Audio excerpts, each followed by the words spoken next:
कल्पना कीजिए एक ऐसे समाज की जहां जहां सफलता की सीढ़ियां चढ़ने के लिए आपकी मेहनत या आपकी प्रतिभा की कोई कीमत ही ना हो। बिल्कुल, मतलब आपकी डिग्रियों का कोई मोल न बचे। हाँ, एकदम। एक ऐसा समाज जहां कामयाबी पाने की इकलौती मुद्रा आपका आत्मसम्मान और आपका शारीरिक शोषण बन जाए। सुनने में तो ये किसी भयानक डिस्टोपियन फिल्म की कहानी लगती है ना? बिल्कुल लगती है। लेकिन आज हम जिस बेहद संवेदनशील और विवादास्पद लेख की गहरी पड़ताल कर रहे हैं, उसका दावा है कि आधुनिक भारत में ये कोई कल्पना नहीं है। सही बात है, वो इसे एक कड़वी सच्चाई बता रहे हैं। एकदम। और अक्सर जब हम किसी बीमारी की बात करते हैं ना, तो हम एक तरह की सटीकता की उम्मीद करते हैं। मतलब एक साफ साफ डायग्नोसिस। हाँ, जैसे अगर हड्डी टूट गई है तो एक्सरे में वो टूटी हुई सफेद रेखा साफ नजर आती है। डॉक्टर बस उसकी तरफ इशारा करके कहता है कि समस्या यहाँ है और हम उसका प्लास्टर बांध देते हैं। ये सीधा और बहुत स्पष्ट तरीका है। बिल्कुल। लेकिन जब किसी समाज की नैतिकता, उसकी पूरी की पूरी संस्थागत संरचना ही अंदर से खोखली होने लगे, तो कोई भी एक्सरे मशीन उस पतन को नहीं पकड़ सकती। ये एक बहुत ही सटीक तुलना है। समाज की बीमारियां कभी भी किसी एक हड्डी के टूटने जैसी सरल नहीं होती। सही कहा। वे तो खून में घुले उस धीमे जहर की तरह होती हैं, जिसका असर तब तक दिखाई नहीं देता जब तक कि शरीर का हर एक अंग काम करना बंद ना कर दे। बाप रे, ये तो बहुत डरावना विचार है ना? और जब हम आज के स्रोत सामग्री की बात करते हैं, तो लेखक ठीक उसी धीमे जहर की पहचान करने की कोशिश कर रहे हैं। बिल्कुल।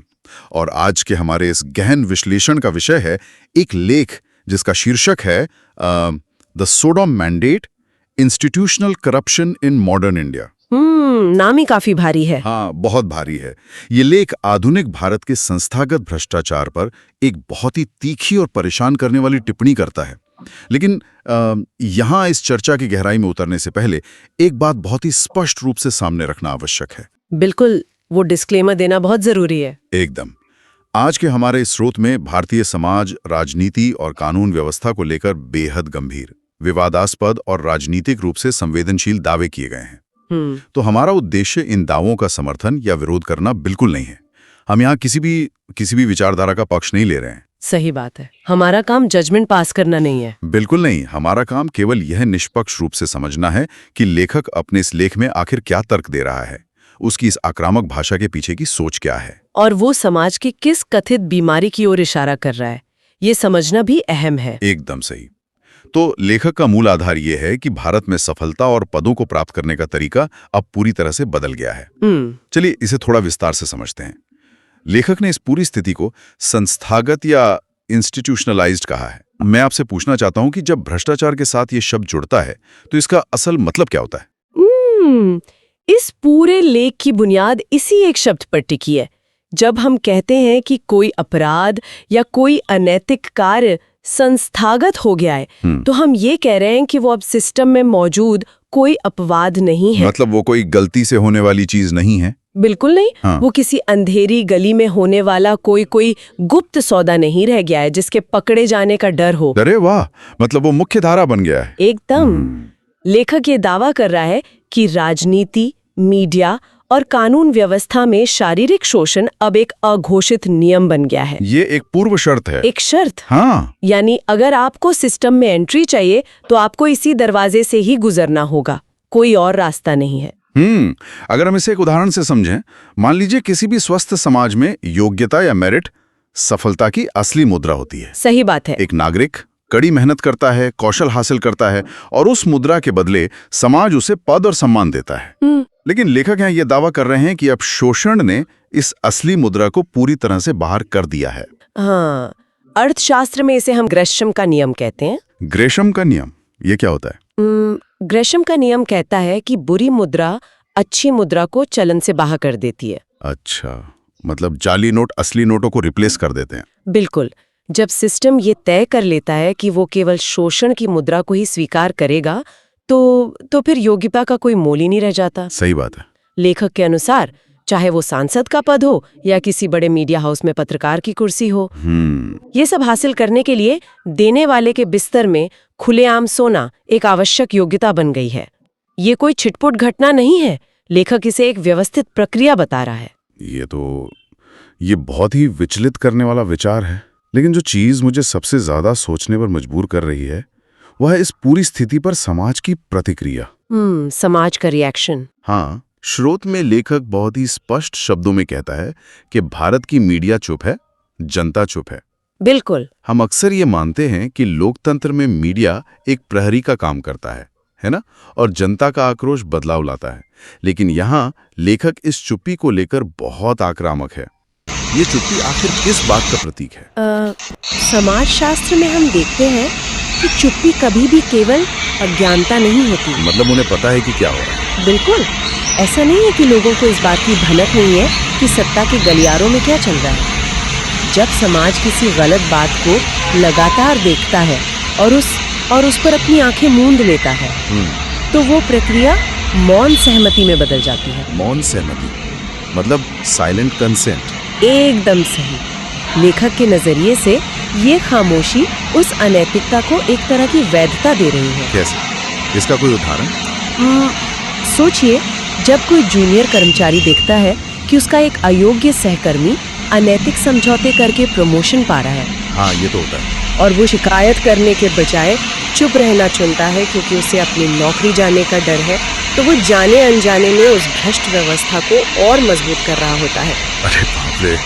यानी ये चुप्पी ही वो गोंद है जो इस संस्थागत भ्रष्टाचार की ईंटों को जोड़े हुए है। बिल्कुल, आपने एकदम सटीक रूपक इस्तेमाल किया। जब हम किसी बुराई का विरोध नहीं करते तो हम उसे अपने सिस्टम का हिस्सा मान लेते हैं। अगर हम मान लें कि ये एक व्यवस्था बन चुकी है तो सवाल ये उठता है कि इसका दायरा कितना बड़ा है।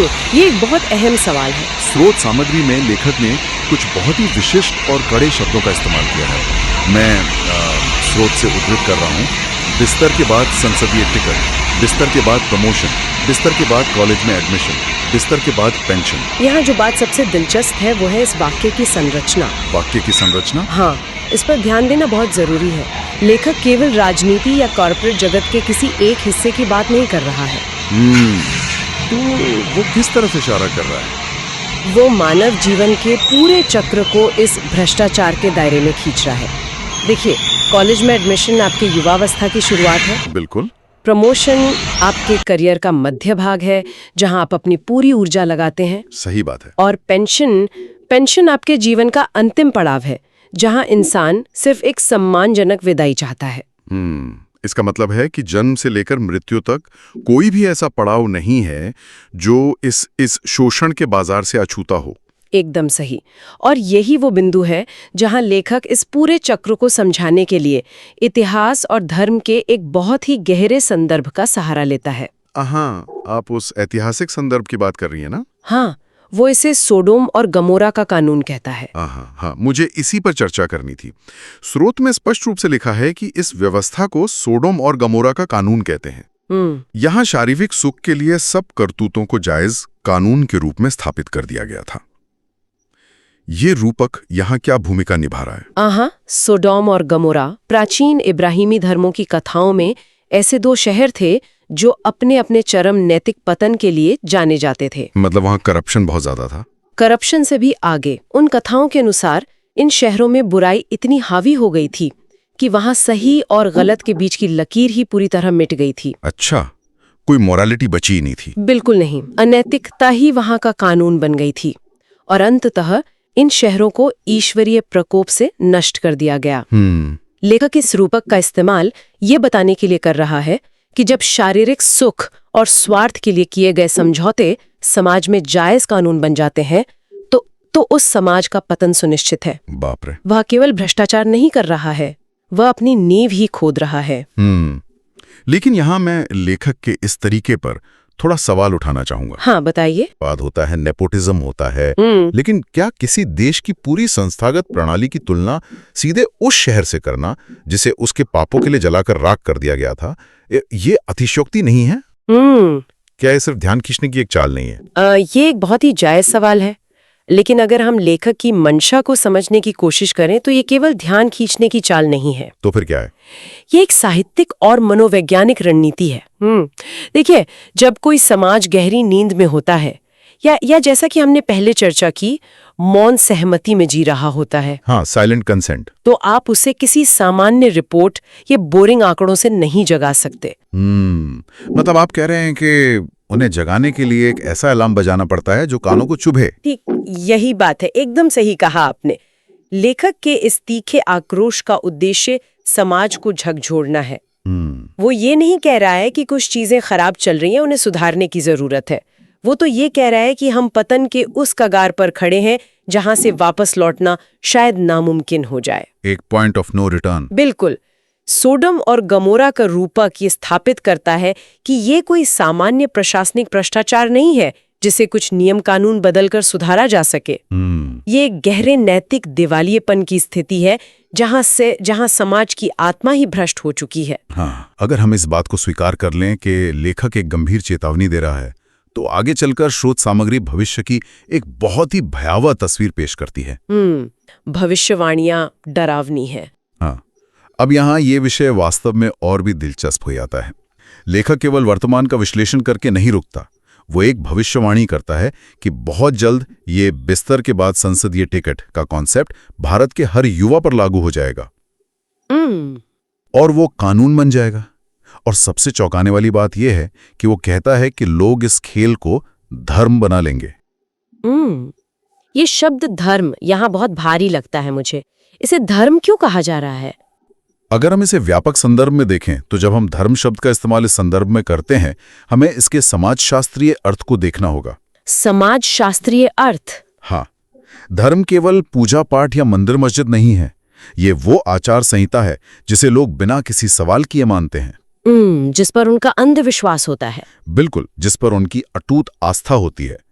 जब लेखक कहता है कि युवा इस अनैतिक खेल को धर्म बना लेंगे, तो वो ये चेतावनी दे रहा है कि आने वाली पीढ़ियों के लिए ये भ्रष्टाचार कोई मजबूरी नहीं रहेगा। ये बहुत डरावना है। मतलब वे इसे कोई बुराई मानकर या शर्म के साथ नहीं करेंगे, बल्कि इसे सफलता का एक पवित्र और स्वीकृत मार्ग मान लेंगे। हाँ, और यही सबसे बड़ा खतरा है। देखिए, जब आप मजबूरी में कोई गलत काम करते हैं तो आपके अंदर कहीं ना कहीं एक अपराध बोध या गिल्ट होता है। बिल्कुल, आपको पता होता है कि आप गलत कर रहे हैं। लेकिन जब कोई चीज धर्म बन जाती है ना, तो उसके खिलाफ कोई बगावत नहीं होती। युवा इसे अपना लेंगे क्योंकि उनके सर्वाइवल की, उनके बचने की वृत्ति उन्हें यही सिखाएगी। वो देखेंगे कि ईमानदारी और योग्यता से सिर्फ बेरोजगारी मिलती है, धक्के खाने पड़ते हैं, जबकि अनैतिक समझौतों से सत्ता और पैसा रातों रात मिलता है। तो वे इसे ही दुनिया का इकलौता नियम मान लेंगे। एकदम।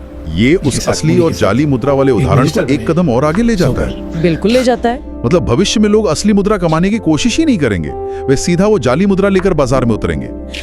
बाजार केवल वही स्वीकार कर रहा है, सही बात है। लेकिन इस पूरी प्रक्रिया को ऐसा खुला मैदान कैसे मिल जाता है? लेखक इसके पीछे एक बहुत ही महत्वपूर्ण कारण बताता है। वो कहता है क्योंकि भारतीय कानून इसकी इजाजत देता है। क्या सच में कानून इस तरह के शोषण की इजाजत देता है? हाँ, प्रत्यक्ष रूप से कोई भी कानून अनैतिकता की इजाजत तो नहीं देता। हाँ, कोई ऐसा लिखित नियम तो नहीं है। बिल्कुल नहीं। लेकिन यहाँ लेखक कानून की किताब में लिखे शब्दों की बात नहीं कर रहा है, वो कानून के लागू होने के तरीके, उसकी कमियों और उसके लचीलेपन की बात कर रहा है। कानून के इम्प्लीमेंटेशन की बात। हाँ, जब कानून ऐसे अनैतिक समझौतों को रोकने में पूरी तरह विफल रहता है, या जब सत्ता में बैठे लोग ही कानून को अपने फायदे के लिए अपने हिसाब से तोड़ मरोड़ लेते हैं, सही बात है, तो ये विफलता ही एक अघोषित कानूनी मान्यता बन जाती है। अगर मैं इसे एक रोजमर्रा के उदाहरण से जोड़ूं, हाँ बताइए। मान लीजिए एक चौराहे पर लाल बत्ती है, नियम है कि आपको रुकना है। लेकिन अगर रोज हजारों लोग उस लाल बत्ती को पार करते हैं और वहाँ खड़ा ट्रैफिक पुलिस वाला किसी का चालान नहीं काटता, बल्कि खुद उन्हें इशारा करके आगे निकाल देता है, बिल्कुल, तो धीरे धीरे वो लाल बत्ती पार करना नियम तोड़ना नहीं रहता, बल्कि वो आपका अधिकार बन जाता है। ये तुलना यहाँ बिल्कुल फिट बैठती है, बहुत सटीक उदाहरण है ना? ट्रैफिक पुलिस का चालान न काटना और इशारा करके आगे बढ़ाना ही वो अघोषित इजाजत है जिसकी बात लेखक कर रहा है। जब अपराधियों को सजा नहीं मिलती और ऐसे घिनौने समझौते करने वाले लोग समाज में सफलता की सीढ़ियां चढ़ते जाते हैं, तो पूरे समाज को यही संदेश जाता है कि कानून को इससे कोई आपत्ति ही नहीं है, मतलब सब कुछ जायज है। बिल्कुल। कानून की यही कमजोरी इस सोडो मैंडेट को फलने फूलने का, उसका विस्तार करने का सुरक्षित माहौल देती है। और वो सारी फंक्शन जब ये माहौल पूरी तरह से सामान्य हो जाता है तो इसके परिणाम सिर्फ दफ्तरों या संसद भवन तक सीमित नहीं रहते। वो तो है। यहीं पर हम इस स्रोत सामग्री के सबसे अंतिम और शायद सबसे गहरे, सबसे विचलित करने वाले दावे पर पहुंचते हैं, जो कि बहुत ही पर्सनल है। हाँ, इन सभी राजनीतिक और संस्थागत चर्चाओं के बाद लेखक अपनी बात का अंत एक बेहद व्यक्तिगत और पारिवारिक संस्था पर करता है, और वो है विवाह। स्रोत का अंतिम वाक्य है, अब विवाह का पवित्र रिश्ता खत्म हो जाएगा। बिल्कुल। जब हम इस पूरे लेख के प्रवाह को देखते हैं तो ऐसा लगता है कि हम राजनीति और प्रमोशन की बात करते करते अचानक से किसी के घर के अंदर आ गए हैं। ऐसा लगता है, हाँ। इस सार्वजनिक भ्रष्टाचार का सीधा संबंध विवाह जैसी व्यक्तिगत और पवित्र संस्था के पतन से कैसे जुड़ता है? ये कोई अचानक लगाई गई छलांग नहीं है। ये लेखक के पूरे तर्क का एक बहुत ही स्वाभाविक और डरावना निष्कर्ष है। हमें ये समझना होगा कि इंसान का दिमाग अलग अलग खानों या कंपार्टमेंट्स में बटा हुआ नहीं होता। मतलब आप काम और घर को अलग नहीं रख सकते। बिल्कुल नहीं। आप एक जगह पूरी तरह से भ्रष्ट और दूसरी जगह पूरी तरह से पवित्र नहीं रह सकते। विवाह क्या है? ये समाज की सबसे प्राथमिक इकाई है जो विश्वास, निष्ठा, समर्पण और निस्वार्थ प्रेम की बुनियाद पर खड़ी होती है। हाँ, एक तरह का गहरा भावनात्मक और सामाजिक अनुबंध है। बिल्कुल। अब अगर लेखक के अनुसार पूरे समाज में कॉलेज के एडमिशन से लेकर संसद के टिकट तक लोग अपने शरीर, अपनी निष्ठा और अपने आत्मसम्मान का व्यापार केवल कुछ लाभ पाने के लिए कर रहे हैं, तो सोचिए उनके मनोविज्ञान का क्या होगा। बाप रे, ये तो बहुत गहरा असर करेगा। जो व्यक्ति दिन के उजाले में सफलता पाने के लिए सब कुछ बेच देने को तैयार है, क्या वो शाम को घर लौटकर अचानक से एक निष्ठावान और पवित्र जीवन साथी बन सकता है? ये एक बहुत ही गहरा मनोवैज्ञानिक सवाल है ना? हाँ। आप कह रहे हैं कि अगर सफलता का आधार ही विश्वासघात और स्वार्थ बन गया है, तो वो मानसिकता केवल दफ्तर के दरवाजे पर छूट नहीं जाएगी। बिल्कुल नहीं, वो आपके साथ आपके घर के अंदर, आपके बेडरूम तक आएगी। हाँ, क्योंकि मानसिकता की कोई सीमा नहीं होती। लेखक ये तर्क दे रहा है कि पेशेवर भ्रष्टाचार और व्यक्तिगत नैतिकता को, उन दोनों को अलग अलग नहीं रखा जा सकता। अगर एक समाज के रूप में हमने ये स्वीकार कर लिया है कि हर चीज की एक कीमत है और किसी भी चीज को खरीदा या बेचा जा सकता है, यहाँ तक कि इंसान के शरीर और आत्मा को भी। बिल्कुल। तो विवाह जैसी संस्था उस समाज में कैसे जिंदा रह सकती है? सही बात है। जब सब कुछ एक व्यावसायिक लेन देन बन जाएगा, एक सौदा बन जाएगा, तो विवाह का वो जो पवित्र पहलू है वो पूरी तरह से खत्म हो जाएगा। वो भी महज एक सुविधा का समझौता, एक कॉन्ट्रैक्ट बनकर रह जाएगा जिसे जब चाहे तोड़ा जा सकता है। ये विश्लेषण इस छोटे से लेख के कैनवास को बहुत बड़ा कर देता है। ये सिर्फ चंद भ्रष्ट राजनेताओं या बिकाऊ अधिकारियों की आलोचना भर नहीं है। बिल्कुल नहीं। ये तो इस बात की भविष्यवाणी है कि हम एक सभ्यता के रूप में खुद को कैसे नष्ट कर रहे हैं। सार्वजनिक जीवन का जहर जब व्यक्तिगत जीवन की जड़ों में पहुंचता है तो पूरा पेड़ ही सूख जाता है। अगर हम आज के इस पूरे स्रोत का निचोड़ निकालें तो लेखक के नजरिए से तस्वीर कुछ इस तरह बनती है। हाँ, बताइए। एक समाज जो व्यक्तिगत स्वार्थ, सत्ता या किसी कुर्सी के लिए अनैतिकता और शोषण को संस्थागत रूप से स्वीकार कर लेता है, वो समाज अंततः अपनी खुद की नींव खोद रहा होता है। शुरुआत राजनीति या कार्यस्थल से होती है। मीडिया और जनता की खामोशी उस भ्रष्टाचार को खाद पानी देती है। बिल्कुल। फिर कानून की लाचारी उसे एक सुरक्षित मैदान देती है। धीरे धीरे युवा उस अनैतिकता को अपनी जीवन शैली, अपना धर्म बना लेते हैं। और अंत में ये दीमक उस समाज के सबसे बुनियादी ढांचे यानी परिवार और विवाह को अंदर से खोखला कर देती है। सही कहा। सुडोम और गमोरा का अंत आग से हुआ था, लेकिन लेखक के अनुसार हमारे समाज का अंत इस नैतिक पतन की इस खामोशी से होगा। ये वास्तव में एक ऐसा दृष्टिकोण है जो हमें भीतर तक विचलित करता है और बहुत गहराई से सोचने पर मजबूर करता है। बिल्कुल। जैसा कि हमने शुरुआत में कहा था, हमारा उद्देश्य इस दृष्टिकोण की सत्यता पर अदालत की तरह कोई फैसला सुनाना नहीं था। सही बात है। हमारा मकसद केवल उस विचार प्रक्रिया, उस आक्रोश और उस चेतावनी की गहराई में उतरना था जिसे लेखक ने हमारे सामने रखा है। हमने उस सोडोम मैंडेट के पीछे के तंत्र को समझने का प्रयास किया है, जिसे लेखक आधुनिक भारत का सबसे बड़ा संकट मानता है। एकदम सही। तो आज की इस चर्चा को समेटते हुए हम एक ऐसे विचार पर रुकना चाहेंगे जो इस स्रोत सामग्री से भी आगे जाता है।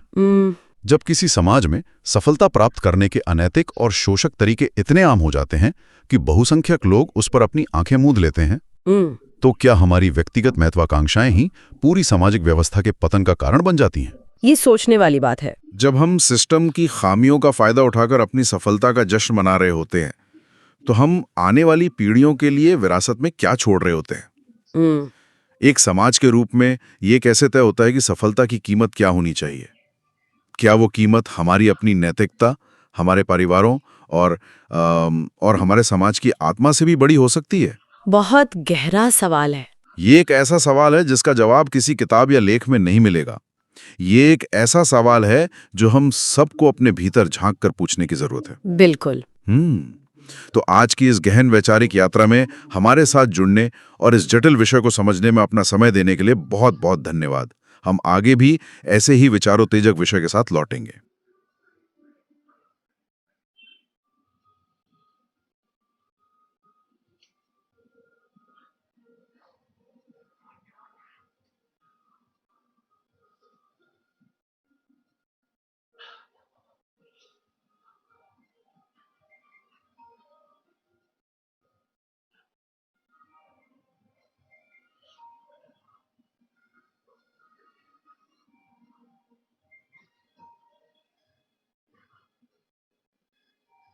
Subscribe now and press the bell icon. Never miss an update.